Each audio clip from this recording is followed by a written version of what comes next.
Hello, it's Chrissy, OCD advocate, author of Pure OCD, The Invisible Side of Obsessive Compulsive Disorder, and OCD referral and resource consultant. Now, if you follow my page, you're probably thinking, girl, didn't you just go live on Mental Health on the Mighty? Why are you doing another video? If that's the case, I'll explain this.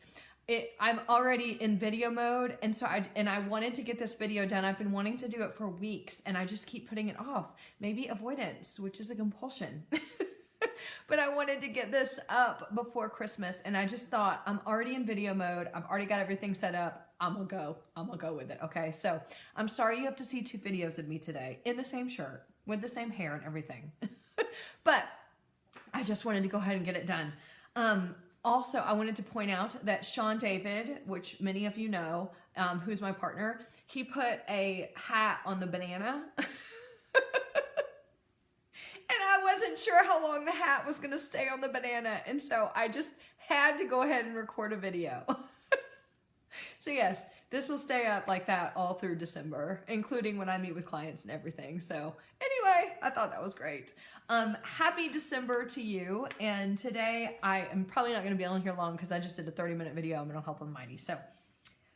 But I've been wanting to do this for a while. I wanted to talk about some of the emotional parts about living with OCD. And I don't think it's just OCD either. I think it's living with depression and anxiety or any sort of mental illness. Now, as we know, regardless of symptoms, we're already going to experience this overwhelming sense of stigma. It just happens. I mean, it happens when you get diagnosed. It happens when you have symptoms. It happens when you have to get treatment. And then it happens afterwards when it's like, how do I tell people? What do I do? Do I ever tell people? Do I keep it to myself? Because that seems pretty damn lonely. And that seems isolating and scary to have to live with this secret that you've already kind of lived with anyway, because most of us are masking symptoms, right? So I wanted to just do the video at number 1 to help you feel like you're not alone, because most of the things I'm going to talk about today are things that people, either myself, people that I work with and peer support, talk about, and they don't tell a lot of people because fear, because they don't think people understand. They feel like it might make them feel weak. All of the above, which, by the way, I experienced this too. So that's why I thought some of these things, especially, I've kind of been building up a list. And so kind of to hit like some of the more common and some of the ones that I feel like are the ones that just kind of shove us, back into that emotional closet that we don't want to come out of. So the first thing is, and I don't think this just applies to OCD, but I do think that this is the only experience that I can use, and especially with working with people. So when you are experiencing symptoms, okay, when you're in symptoms, like 100% in symptoms, we can't control when they come on. We can't control when they're going to hit. And oftentimes they're happening at times in our lives where, we already had expectations, we already had hopes, and OCD can swoop in and just kick the shit out of it, right? It can be like, oh, you really thought like your graduation from college was going to be fun? Well, watch this. That's usually how it goes when it comes to OCD. Change, loss, even if it's positive, can really trigger these things. So I will tell you, I talk more about this than, I would say this is a close second when it comes to what I talk about with people who are living with OCD and what I've experienced myself. It's just the sadness and the emotional piece when it comes to I have missed out on things in my life that should have been good, that should have been this way because I was dealing with symptoms. So I'll give you an example.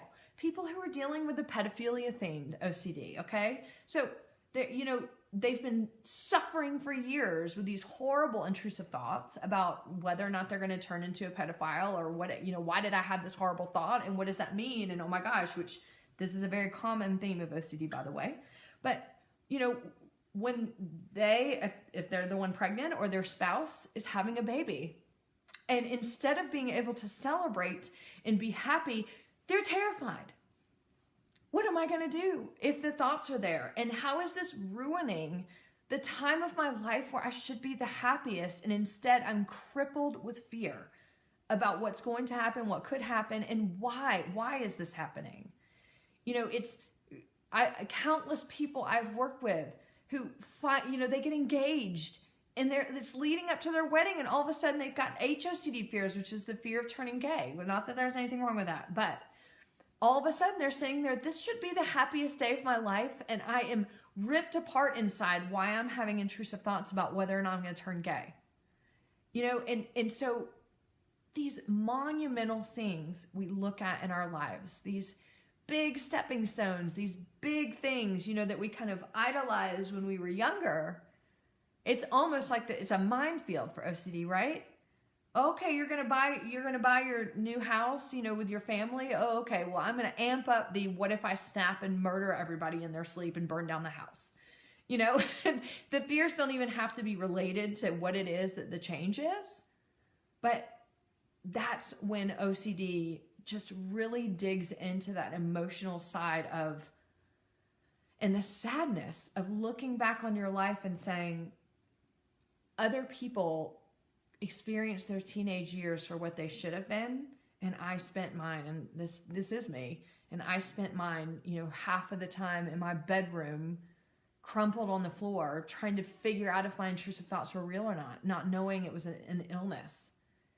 So I really wanted to bring that up in particular, and then say it is okay to feel sad. It's okay to be angry. This OCD sucks, and it's not fair, and and you can't go back, and you can't do those things over with, and there is no rhyme or reason why. You know, it latches on in the times that it does, other than whatever your pattern is. That's when OCD is going to show up probably. But it's you know what? It's not fair. And I say that in the way that I can say it is not being, okay, it's so sad, we're victims or whatever. But yeah, you are a victim. Who in the world would want to look at the projection of their life and say, oh, at all these wonderful milestones that I've been looking forward to, I can't wait to have, you know, sexual intrusive thoughts about my family, you know, or my grandparents, or, you know, violent intrusive thoughts about whether I'm going to murder my pets in my sleep. I mean, nobody thinks that way. And so it feels ugly and gross that it comes in. It feels like, and that just perpetuates that shame, and it perpetuates the guilt. I should have been feeling like that. So, but I want to remind you, if you haven't, take the word should out of your vocabulary. And I've said this in a video pretty recently too, because should equals shame, should equals expectations that usually can't be filled.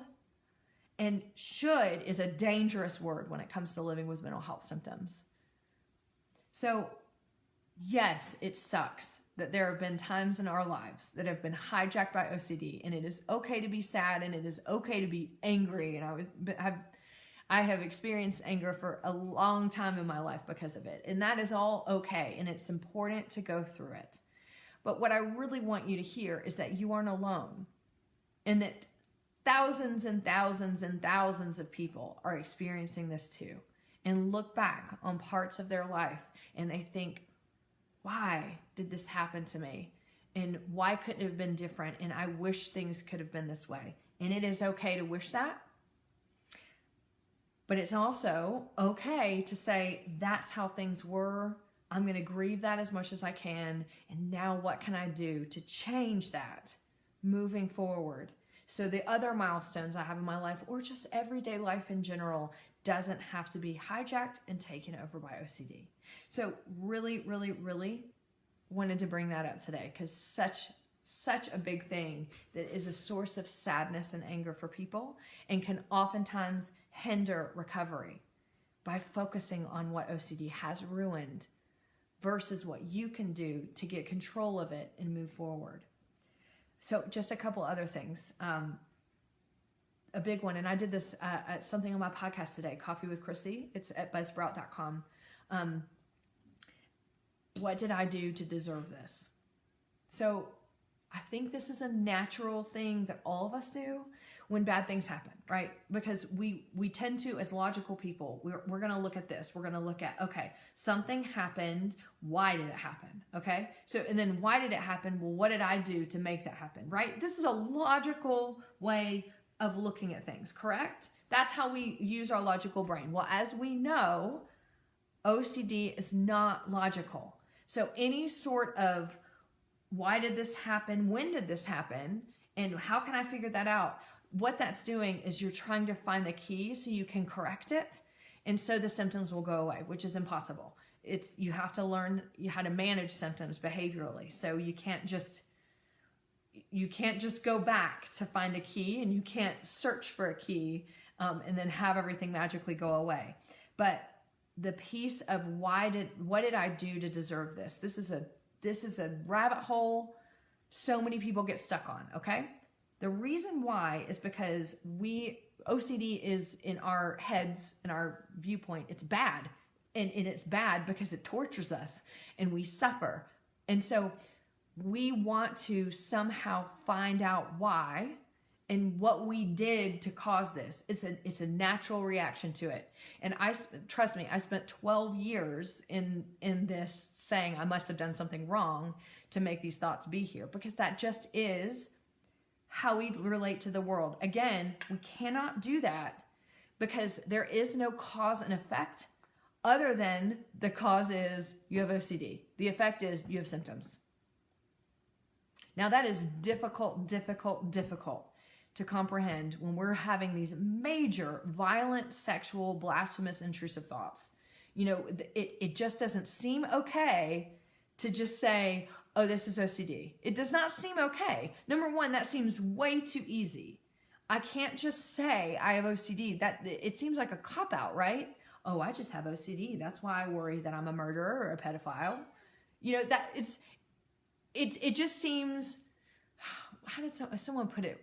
I can't remember how they put it, but it was like, that's just too much of a shortcut or something like that. Versus there's got to be a reason that I'm having these thoughts.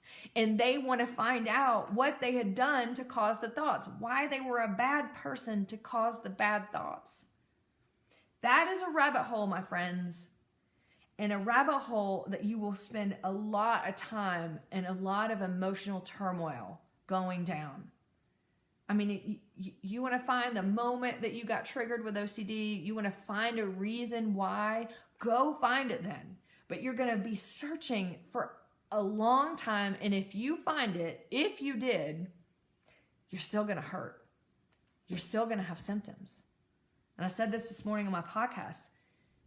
You can try to figure out why you got the flu. I didn't wash my hands when I ate that sandwich. Someone sneezed on me at the gym. I was around so-and-so and I should have this, I should have that. But that doesn't mean that when you find out why, that the symptoms aren't going to be there and you still don't have to take care of yourself. Because finding the reason doesn't matter. Because the reason simply is you have OCD and it sucks. And finding out why isn't going to change the fact that it sucks. And moving forward, you can do something about it to make it better. That's what we should focus on. And I know it's hard because I oftentimes want to know too, thinking if I just knew. But again, we're not dealing with something logical when it comes to OCD. We're dealing with something that's just in that reptilian limbic area of your brain that doesn't care about logic and isn't going to respond to it. The last thing that I wanted to bring up is we're going home. Some people are going home for Christmas. Christmas can be a tough time. I just did a whole video on it on mental health and mind, so I don't want to revisit it. But some of the things that many of us struggle with when it comes to the emotional turmoil and the isolation and loneliness of OCD is that when we tell people, when we finally get the courage to speak out and tell somebody what we're going through, and especially if we're speaking out about, you know, the intrusive thoughts that are terrifying, and we're like, oh my God, I'm going to do it. I'm going to tell somebody. And we tell them, they just don't get it. And that can feel even more isolating. And the reason why is because people can't grasp to themselves that you can't use logic, they can't grasp it. If they're logical people, they're not going to get it. They're going to go, oh, you get intrusive thoughts? In their brain, they're going to think, oh, you get an intrusive thought every once in a while? Yeah, I do too. They don't understand that what we're dealing with is 24/7. And the truth is they don't want to. They don't want to know that that's what they're dealing with. Number one, they can't handle it. And number two, we don't have the energy to tell people how many times our intrusive thoughts come in, right? I mean, that would be all day, every day. That's not fair to you, and it's not fair to the person that you're telling. But the side effect of that is that it feels incredibly lonely, because then you're like, okay, someone knows and it felt good to be able to tell somebody, but then it's like, wow, but they don't understand the extent.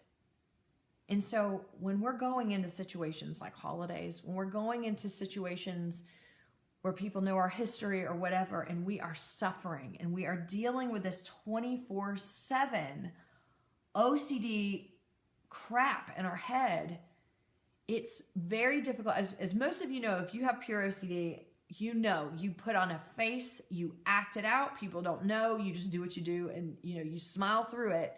The whole time there is a gerbil wheel in your head spinning with intrusive thoughts, and you're getting triggered everywhere, right? So the thing is that it's okay that they don't know, and it's okay that they don't get it. I know in the moment it doesn't feel okay, because you don't want people to suffer, but you want people to understand and to honor that suffering. In my opinion and in my experience, people just can't get it. Even if they're as close to you as they can be, they're never going to understand the circumstances. That's why I always encourage people, seek out forums. Friends with OCD is a great one. By the way, it's moderated, awesome.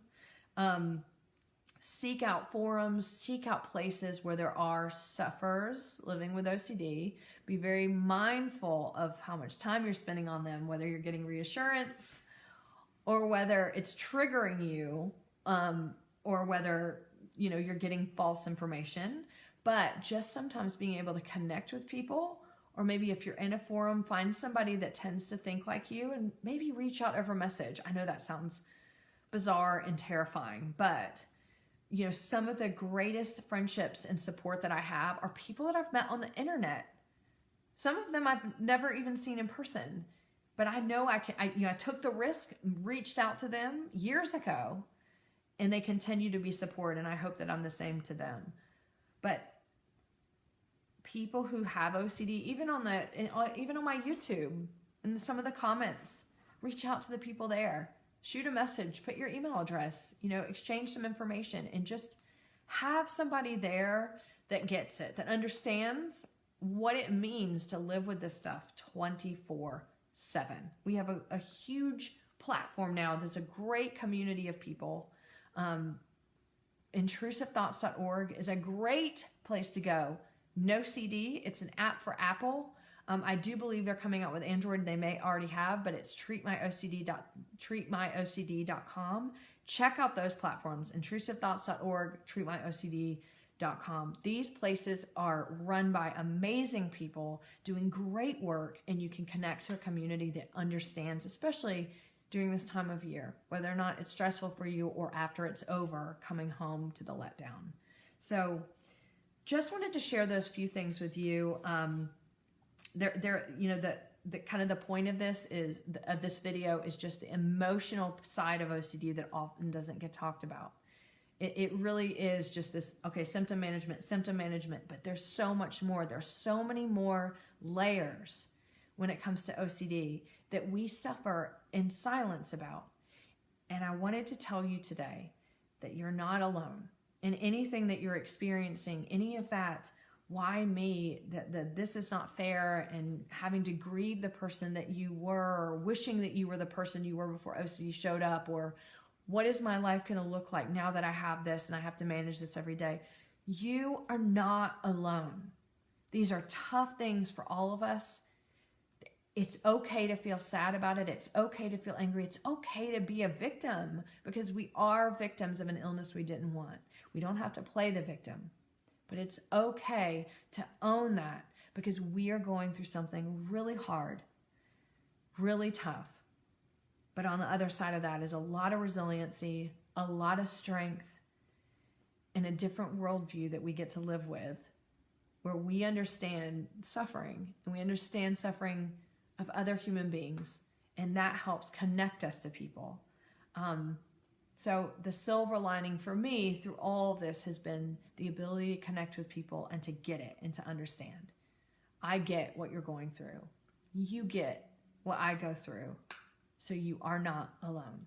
If I don't do another video before Christmas, just wanted to say happy holidays, happy Hanukkah, sorry, just trying to get all the holidays in, and happy, Merry Christmas, whatever you celebrate around the world during a holiday season, or if there isn't a holiday season for you, I hope that you have a great month of December. And if you ever feel down, just look at my banana over here with the Santa hat on it. Anyway, thank you for listening. I hope that this was helpful. If you're in need of peer support, or if you're in need of referrals or resources for OCD experts worldwide, please email me at ocd.chrissie,